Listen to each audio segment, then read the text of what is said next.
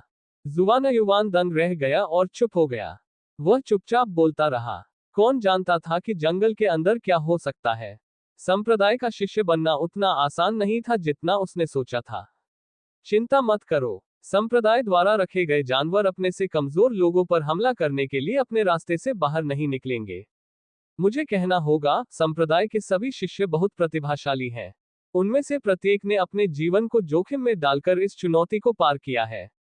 वे शारीरिक और मानसिक दोनों रूप से मजबूत हैं।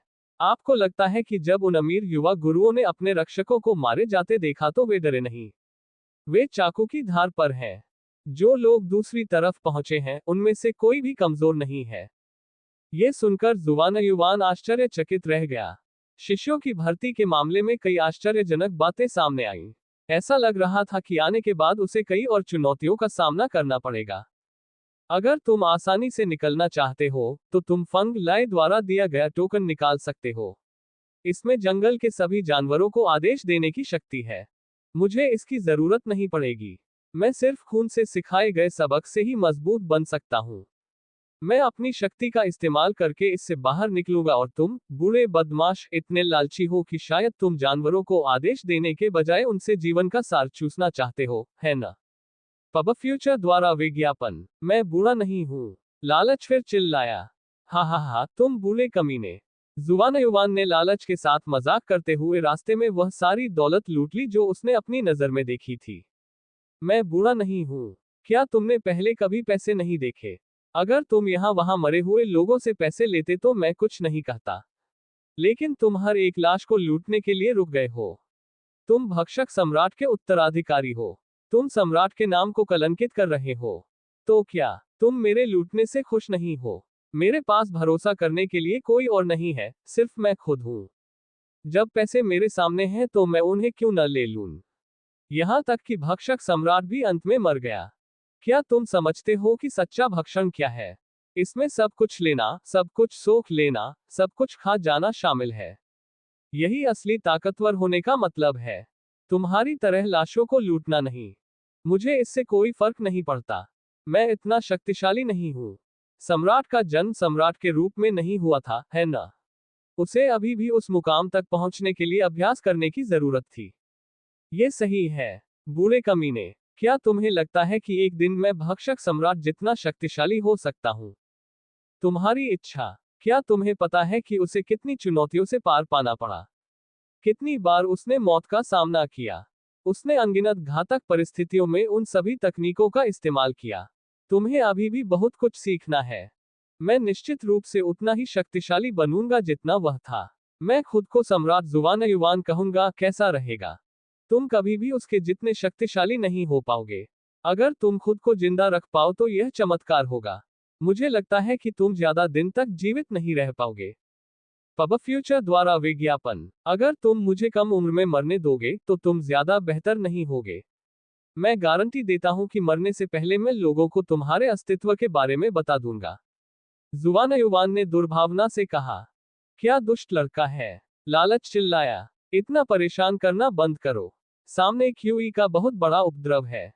बहुत से लोग इकट्ठे हुए हैं और कम से कम 100 लोग हैं। जैसे जैसे लालच अपनी शक्ति वापस पा रहा था, वह अधिक दूरी पर क्यूई उतार चढ़ाव को महसूस कर सकता था। इससे पहले कि जुबान युवान कुछ देख पाता, लालच ने पहले ही अपनी चेतावनी दे दी थी। अगले 20 मील में जुबान युवान को कोई नहीं मिला, इसलिए उसने हर एक लाश को लूट लिया। उसने 420,000 और राजा के सिक्के 21 5 रंग के सांप के अमृत अपनी जेब में रख लिए। हालांकि शवों पर कोई दवा नहीं थी। उन्होंने शायद पहले ही सब कुछ इस्तेमाल कर लिया था। दृश्य और भी अधिक रक्तरंजित होता जा रहा था। जमीन 5 रंगों वाले सांपों और रक्षकों के शवों के रक्तरंजित अवशेषों से ढकी हुई थी। पेड़ और जमीन क्यूई हमलों से बने छेदों से अटे पड़े थे। जुबान युवान को आखिरकार जीवित सांप मिले। वे 2 जांघों जितने चौड़े और 10 मीटर लंबे थे, उनकी आंखें मुट्ठी जितनी बड़ी थी। सांप फुफकार रहे थे और उनकी आवाज दिमाग सुन्न कर देने वाली थी। वहां लगभग 100 लोग थे जो अलग अलग तरह के हथियार और तरह तरह के वाद्य यंत्र लिए हुए थे। ये ज्यादातर जंगली लड़ाके थे जो अपने युवा स्वामियों की रक्षा कर रहे थे। वे सांपों से लड़ते हुए अपना रास्ता बना रहे थे। जैसे ही जुबान युवान पास आया, कई लोगों ने उसे पहचान लिया। उसे देखते ही कई लोगों की भौहें तन गईं। जुबान युवान निश्चित रूप से कोई लोकप्रिय व्यक्ति नहीं था, लेकिन आगे की लड़ाई के कारण वे जुबान युवान की परवाह करने में समय बर्बाद नहीं कर सकते थे। इसके अलावा जुबान युवान केवल एक आध्यात्मिक योद्धा था, उन्हें उसके जैसे कमजोर व्यक्ति पर ध्यान देने की जरूरत नहीं थी। राजा योद्धाओं में से एक ने अपनी तलवार उठाए और सुनहरी रोशनी से उसने एक सांप को 2 टुकड़ों में काट दिया। लेकिन आधा कटा हुआ सांप अभी भी छटपटा रहा था और अपनी पूंछ हिला रहा था।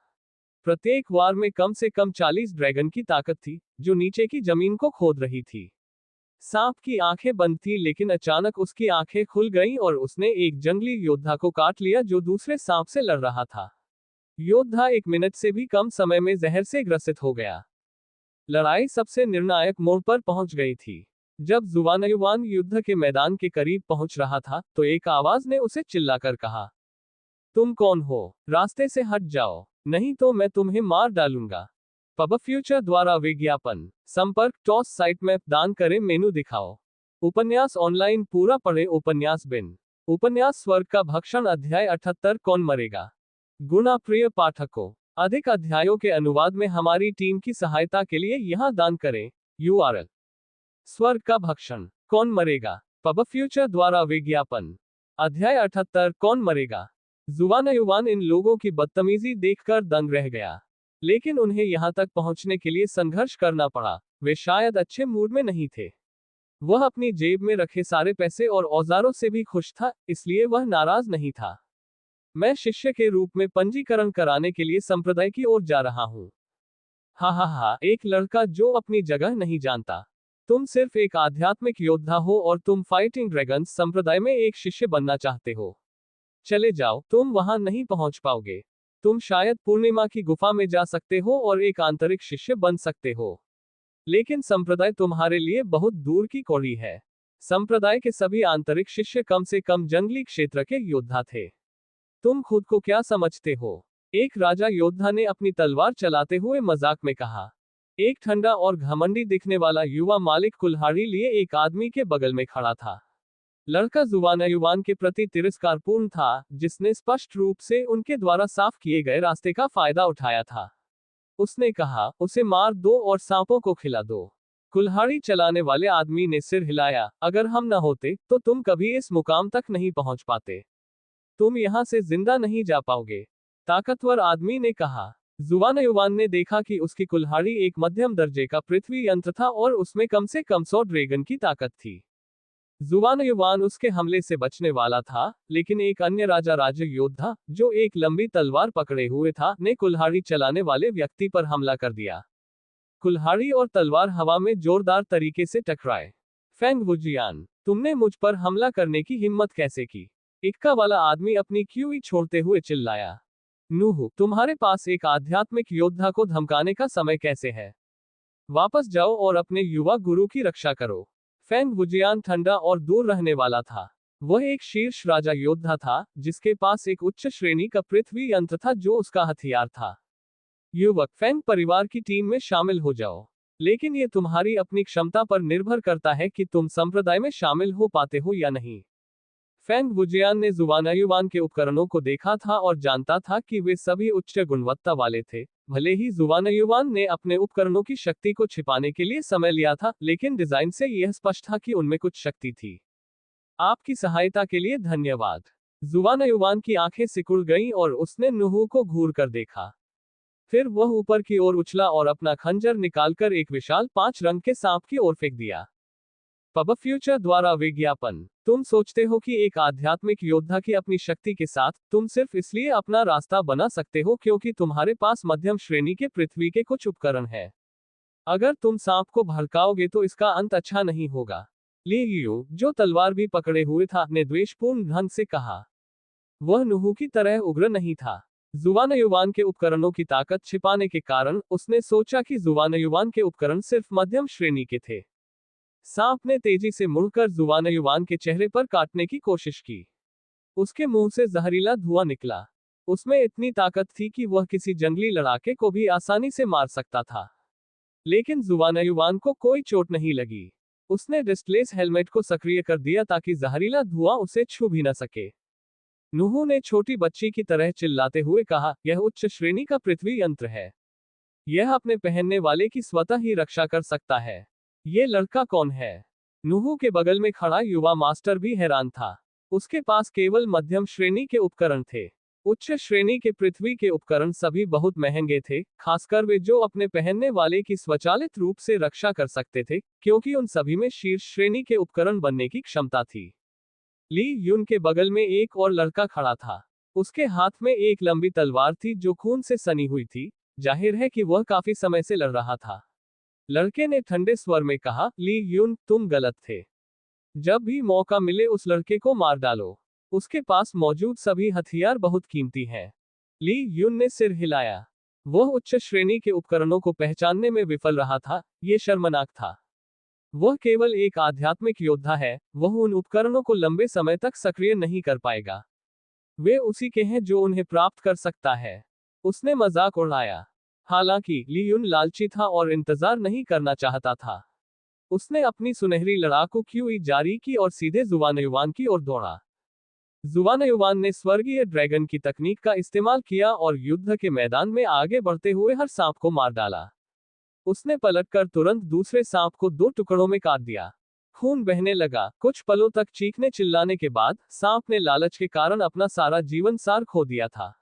जुवानयुवान ने भी सार का एक हिस्सा सोख लिया था। मरा हुआ सांप तुरंत सड़ने लगा। जुवानयुवान ने पूछा, लालच, तुमने क्या किया? पब फ्यूचर द्वारा विज्ञापन। मेरे पास बहुत सी तरकीबें हैं। इसे सड़ते हुए ड्रैगन का रास्ता कहते हैं। मैंने इसका इस्तेमाल इसलिए किया ताकि कोई मेरे अस्तित्व का अंदाजा न लगा सके। सावधान रहो, वे 2 राजा लड़ाके मित्रवत नहीं हैं। लालच ने हंसते हुए कहा। कोई बात नहीं, जुवानयुवान ने उदासीनता से कहा। एक और सांप उसे काटने वाला था, लेकिन वह बच नहीं पाया, बल्कि उसने सीधे सांप के सिर पर वार कर दिया। सांप की ताकत कम से कम 50 ड्रैगन थी, लेकिन इससे वह थोड़ा ही हिल पाया। कवच से मिलने वाली सुरक्षा शानदार थी। सांप सड़ने लगा और 1 मिनट से भी कम समय में फिर से चला गया। सभी लोग चौंक गए। उन्हें लगा कि खंजर में जहर है। अचानक 2 शक्तिशाली क्यूई, एक कुल्हाड़ी और एक तलवार से जुवानयुवान की ओर बढ़ रहे थे। वे नुहु और ली युन से थे। इससे पहले कि क्यूई जुवानयुवान को चीर सके, उसने जो कवच पहना हुआ था, उसमें से एक सुनहरी रोशनी निकली जिसने क्यूई को चकनाचूर कर दिया। लेकिन इस प्रक्रिया में जुवानयुवान की आधी क्यूई जलकर खाक हो गई। फेंग वुजियान ने जब दूर से ये देखा तो उसका चेहरा काला पड़ने लगा। नुहु, लिए युन, तुम दोनों बहुत ही अजीब हो। हाँ, भाई फेंग, तुम क्या कह रहे हो? मैं अभी राजा के दायरे में आया हूँ। मैं अपनी क्यूई को बहुत अच्छी तरह से नियंत्रित नहीं कर सकता। तुम्हें समझना चाहिए, ये बस एक दुर्घटना थी। झूठ यू ने अहंकारी स्वर में कहा। उसने मन ही मन सोचा, मैं उसे मार डालूंगा, चाहे कुछ भी हो जाए। मैं तुम्हें मुझे रोकने की चुनौती देता हूँ। ये सही है, फेंग। तुम्हारे विपरीत, हम सिर्फ नौसिखिए हैं। हम अनुभव के साथ ही बेहतर हो सकते हैं। लेकिन तुम चिंता मत करो, बस अपने युवा स्वामी की रक्षा करो। अन्यथा, अगर तुम्हारा युवा स्वामी मर गया तो तुम बड़ी मुसीबत में पड़ जाओगे। नूहू भी घमंडी था। वह अकेले फेंग वुजियान को नहीं हरा पाएगा। लेकिन अगर उसे अपने युवा स्वामी और जुवानयुवान दोनों का बचाव करना पड़ा, तो उसके पास एक मौका हो सकता है। फेंग वुजियान के बगल में एक सुंदर युवा लड़का था। लड़के के हाथ में तलवार थी, जो उच्च श्रेणी के पृथ्वी यंत्र का एक टुकड़ा था। क्यूई के सिर्फ एक झोंके से उसने एक सांप को 6 टुकड़ों में काट दिया। संप्रदाय अपने शिष्यों की लड़ने की क्षमता का परीक्षण करना चाहता है। वुजियान, तुम्हें मेरी रक्षा करने की जरूरत नहीं है। उस लड़के का ख्याल रखना। दूसरों को उसे मारने मत देना। सुंदर लड़के ने गर्व से कहा। युवा स्वामी, यह उचित नहीं है। फेंग वुजियान दुविधा में था। वह अपने युवा स्वामी को चोट पहुंचाने का जोखिम नहीं उठा सकता था। जुवानयुवान को विश्वास नहीं हो रहा था कि ली युन और नुहु लोगों को इस तरह सार्वजनिक रूप से धमकाएंगे। युवा स्वामी फेंग स्पष्ट रूप से दयालु थे, लेकिन जुवानयुवान फेंग वुजियान को परेशान नहीं करना चाहता था। आखिरकार, उसका अपना मिशन था। मेरी चिंता मत करो, कोई नहीं जानता कि कौन मरेगा। पब फ्यूचर द्वारा विज्ञापन। संपर्क टॉस साइट में दान करें, मेनू दिखाओ। उपन्यास ऑनलाइन पूरा पढ़े। उपन्यास बिन। उपन्यास स्वर्ग का भक्षण अध्याय 79 हत्या। गुणा प्रिय पाठकों, अधिक अध्यायों के अनुवाद में हमारी टीम की सहायता के लिए यहां दान करें। URL: स्वर्ग का भक्षण, द किल। पब फ्यूचर द्वारा विज्ञापन। अध्याय 79 हत्या। सभी गार्ड हैरान थे। जुवानयुवान ने राजा दायरे के सेनानियों को चुनौती देने की हिम्मत की। क्या बच्चा जानता है कि वह किस बारे में बात कर रहा है? वह जरूर डर गया होगा, बेवकूफ। वह बहुत जल्द मर जाएगा। उसने मास्टर ली युन को चुनौती दी। पिछली बार जब किसी युवा राजा सेनानी ने ऐसा किया था, तो उसका सिर काट दिया गया था। नुहु तो राजा योद्धा की हड्डियां भी कुचल देगा। इस बच्चे को अपनी जगह नहीं पता। वह गलत है। उसे मारना चींटी को मारने जैसा है, बहुत आसान है। मुझे यकीन नहीं है। हो सकता है कि उस बच्चे की पृष्ठभूमि कुछ शक्तिशाली हो। अन्यथा, एक आध्यात्मिक योद्धा उच्च श्रेणी का पृथ्वी यंत्र नहीं खरीद सकता था। उद्धरण चिन्ह अल्पविराम अल्पविराम उद्धरण चिन्ह। जो लोग जानवरों का वध कर रहे थे, उन सभी के अपने अपने विचार थे। हा, तुम बहुत साहसी हो। देखते हैं कौन मरने वाला है। ली यूं हंसा। उसकी तलवार से एक सुनहरी क्यू निकली जो एक विशाल ब्लेड में बदल गई। उसने सांपों के झुंड पर हमला किया जबकि जुवानयुवान उसके हमले के किनारे पर खड़ा था। जुवानयुवान भागा नहीं, बल्कि एक सांप के करीब गया और अपना खंजर सांप में घुसा दिया। लालच ने तुरंत उसके जीवन सार को चूस लिया। सार शुद्ध लड़ाकू क्यूई में बदल गया जिसने तुरंत जुवानयुवान को फिर से भर दिया। लालच, तुम अपना काम करो। मैं भी इस लड़ाई में खुद को परखना चाहता हूं। जब तक ये जरूरी न हो, मेरे लिए उपकरणों को सक्रिय मत करो। जुवानयुवान ने मन ही मन कहा। बहुत बढ़िया। लालच भी जुवानयुवान के विकास का निरीक्षण करना चाहता था। ली यून का हमला एक बार फिर उसकी ओर बढ़ा। कवच ने हमले को आसानी से रोक दिया, लेकिन ली यून परेशान नहीं था। वह वास्तव में उत्साहित था। उसने सोचा कि जुवानयुवान को मारना आसान होगा, लेकिन ये कहना अभी भी जल्दबाजी होगी कि उसके उपकरण किसे मिलेंगे।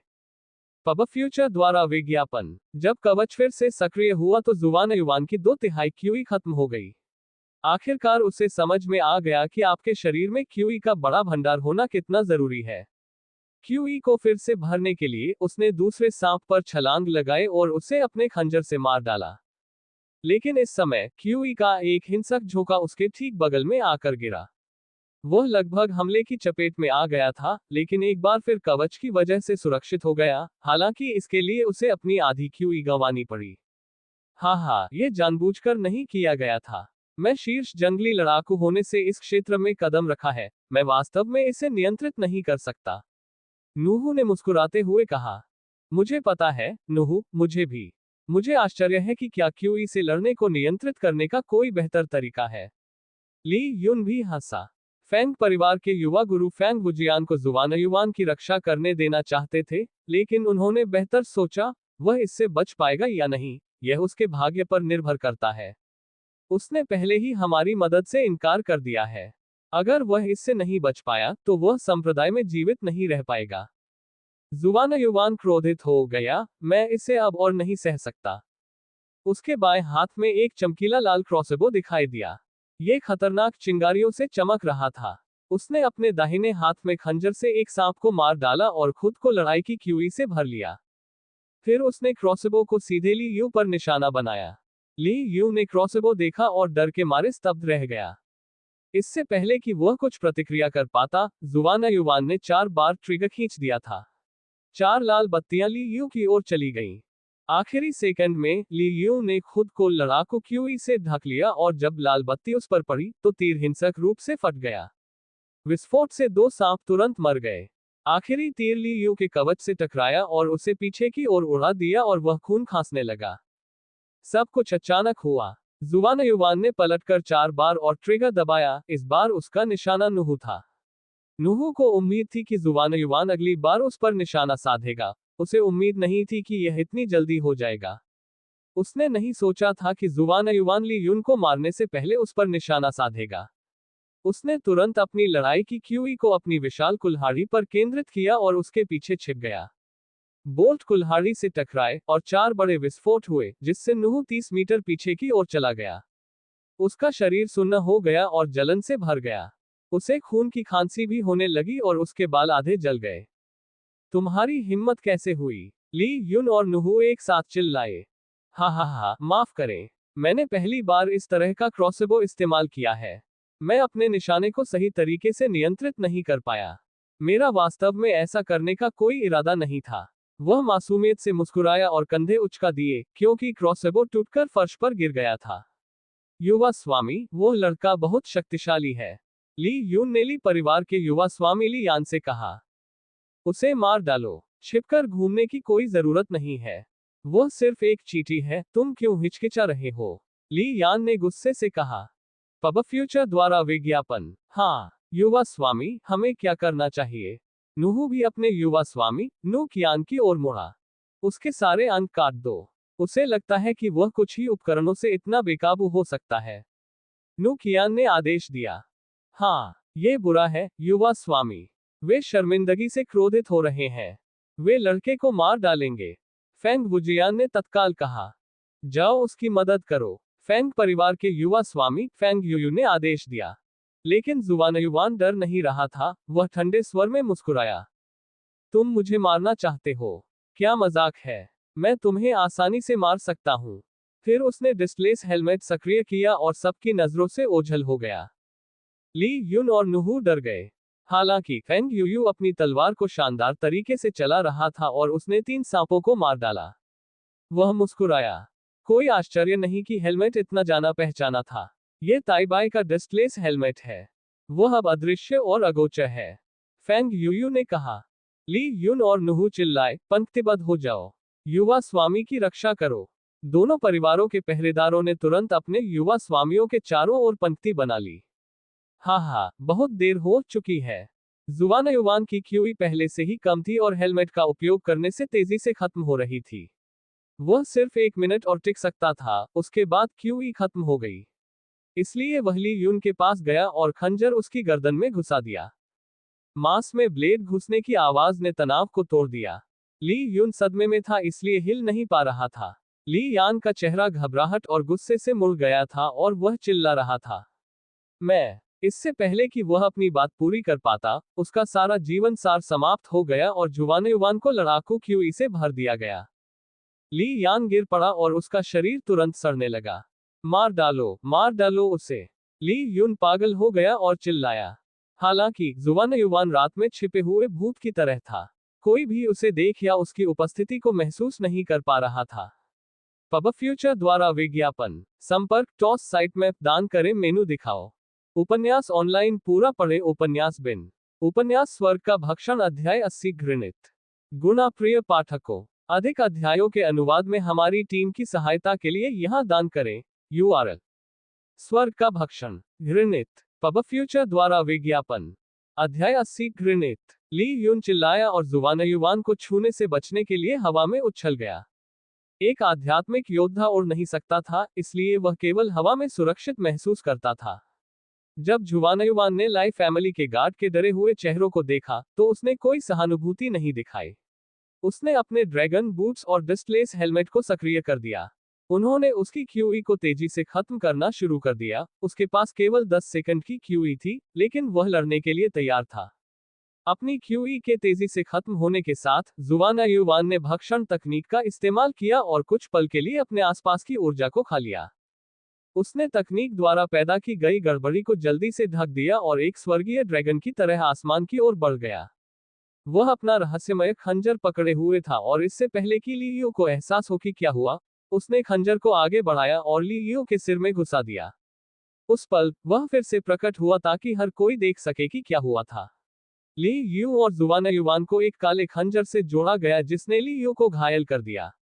ली यून की विशाल क्यूई को जुवान युवान ने अवशोषित कर लिया, जिससे उसके थके हुए शरीर को तुरंत ऊर्जा मिल गई। बेशक, लालच ने भी शक्तिशाली क्यूई का अपना उचित हिस्सा अवशोषित कर लिया। जुवान युवान को पुनः प्रकट होते देख, नुहू के युवा स्वामी, नु कियांग चिल्लाया, ये हमारा मौका है, उसे मार डालो। अपने हाथ में कुल्हाड़ी का उपयोग करते हुए, नुहू ने अपनी भारी क्यूई को छोड़ा जो उसकी कुल्हाड़ी के साथ मिलकर एक विशाल कुल्हाड़ी बन गई जिसे जुवान युवान पर उड़ा दिया गया। उसी समय, फेंग वुजियान ने छलांग लगाए और क्यूई से भरी कुल्हाड़ी को अपनी तलवार से रोक दिया और कुल्हाड़ी तुरंत चकनाचूर हो गई। बिखरी हुई क्यूई की एक लहर ने आसपास के पेड़ों को कुचल दिया और फिर बिखर गई। फेंग वुजियान, नुहू चिल्लाई, तुम क्या कर रहे हो? तुम्हें लगता है कि तुम नू और ली परिवार की मदद के बिना जंगल से निकल जाओगे? मत भूलो कि हम एक ही नाव में सवार हैं। फेंग वुजियान ने ठंडे स्वर में मुस्कुराते हुए कहा, मैं सिर्फ इतना जानता हूं कि हमें जितने कम लोगों की चिंता करनी होगी, उतने ही कम जानवर हमसे भिड़ेंगे।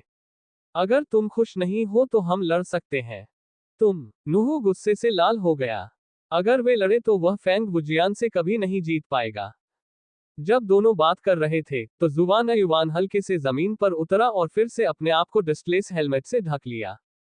ली परिवार के सभी पहरेदार घबरा गए। तभी अचानक जुवान युवान प्रकट हुआ और उसने एक पहरेदार की पीठ में खंजर घोंप दिया।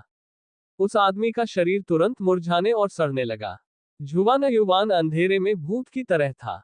एक सेकंड बाद, एक और पहरेदार बेजान होकर जमीन पर गिर पड़ा।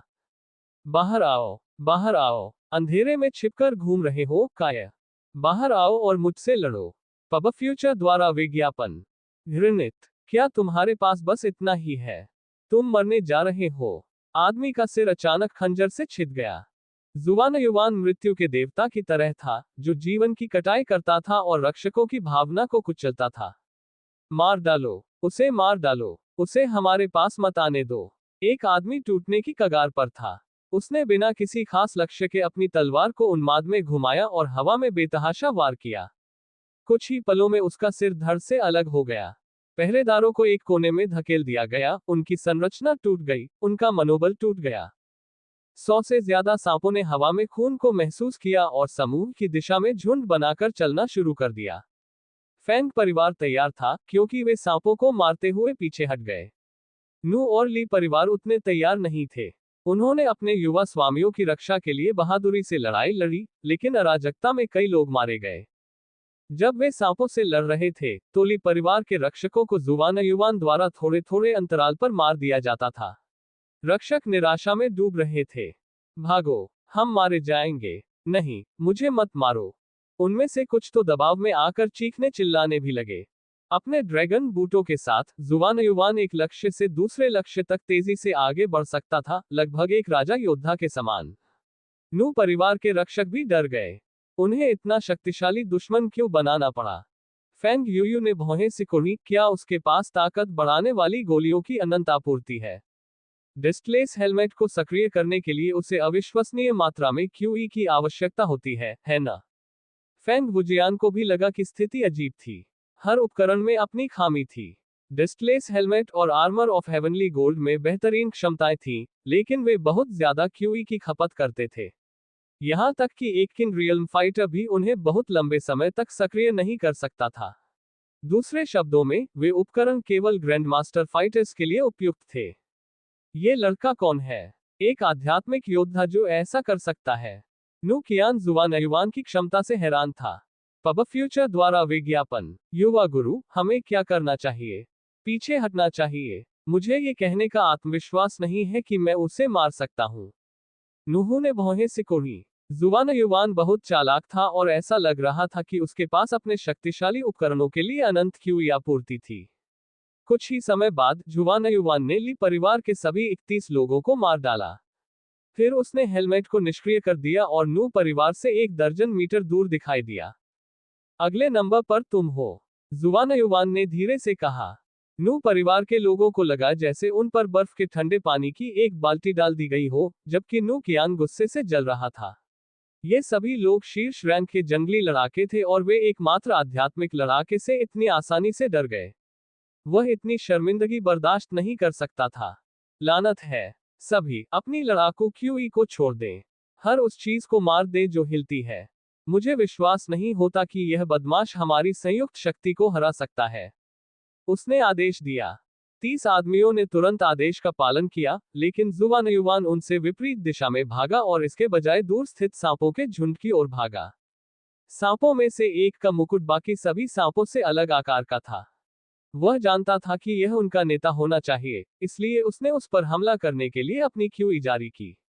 सांप ने दर्द से फुफकारा और चिल्लाया क्योंकि वह उसकी क्यूई से मारा गया था। एक पल में कुछ 100 सांप जुवान युवान का पीछा कर रहे थे। वे स्पष्ट रूप से उस व्यक्ति का पीछा करने के लिए भेजे गए थे जिसने उनके नेता को घायल कर दिया था। हा, मेरे पीछे आओ। जुवान युवान हंसा। सांपों को यह देखकर और भी गुस्सा आ गया कि इंसान उन पर हंस रहा है, जबकि जुवान युवान सीधे उस जगह पर चला गया जहां नू कबीले के लोग खड़े थे। सांपों का झुंड देखने में बहुत भयानक लग रहा था। नूहू और नू कियान दोनों ही हैरान रह गए जब उन्होंने देखा कि सांप जुवान युवान का पीछा कर रहे हैं। लानत है, मैं तुम्हें मार डालूंगा। नूहू बहुत गुस्से में था। वह एक राजा योद्धा था, लेकिन जब उसे सांपों के झुंड से लड़ना था, तो वह नू कियान की रक्षा नहीं कर सकता था। मेरे लिए उस बदमाश को मार डालो, नू कियान चिल्लाया, लेकिन जुवान युवान ने पहले ही अपना हेलमेट और जूते सक्रिय कर दिए थे और पूरी तरह से गायब हो गया। फैंग यूयू का चेहरा तमतमा उठा और वह बुदबुदाया, ये घृणित है। फैंग वुजियान को समझ आ गया कि फैंग परिवार इस लड़ाई का हिस्सा नहीं था। जैसे ही वे जाने के लिए मुड़े, फैंग यूयू के पीछे से एक आवाज आई, ये बुद्धिमत्ता और कौशल है, मेरी महिला। जब आप लड़कों की तरह कपड़े पहनती हैं तो आप बहुत आकर्षक लगती हैं। आपके चेहरे के नज़ारे मेरे चेहरे से कहीं ज्यादा नाजुक हैं। ये निश्चित रूप से जुवान युवान था। उसने तिरस्कार भरी नजर से नू कबीले की ओर विस्फोट के 2 क्रॉसबो तान दिए। नू कबीले का नाश हो गया। फेंग यूयू अवाक रह गया। यह जुवानयुवान कौन था? पब फ्यूचर द्वारा विज्ञापन। संपर्क टॉस साइट में दान करें।